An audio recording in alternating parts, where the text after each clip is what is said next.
आज या ठिकाणी आम्ही राहता शहराचे ग्रामदैवत श्री वीरभद्र महाराज, नवनाथ महाराज व श्री सद्गुरू साईनाथ महाराज यांच्या चरणी वंदन करून, तसेच महाराष्ट्र राज्याचे आराध्य दैवत छत्रपती शिवाजी महाराज, संभाजी महाराज, अहिल्यादेवी होळकर व फुले शाहू आंबेडकर, तसेच doctor APJ Abdul Kalam, Padmashri doctor Vitthalrao Vikhe Patil, Padmabhushan doctor Balasaheb Vikhe Patil यांच्या स्मृतीस अभिवादन करून मी नगराध्यक्षपदाचा तसेच माझ्या सहकाऱ्यांनी नगरसेवक पदाचा या ठिकाणी उमेदवारी अर्ज दाखल केलेला आहे।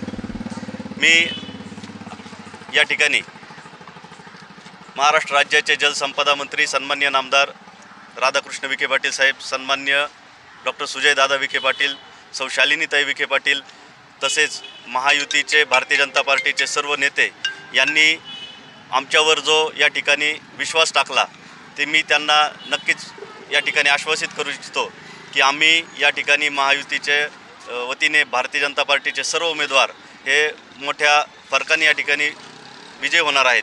तसेच या ठिकाणी संघटनेमध्ये स्पर्धा होती, या स्पर्धेतून सर्वांनी सन्माननीय सुजयदादा विखे पाटील यांचा निर्णय शिरसावंद्य मानून या ठिकाणी आमच्या पाठीशी उभे राहण्याचा निर्णय घेतला। मी त्या सर्वांचे ऋण आयुष्यात कधी फेडू शकणार नाही। महायुतीचे तसेच आमच्या सुकाणू समितीचे सर्व सदस्य यांनी देखील आमच्या नावाची शिफारस केली, त्यांचे देखील धन्यवाद।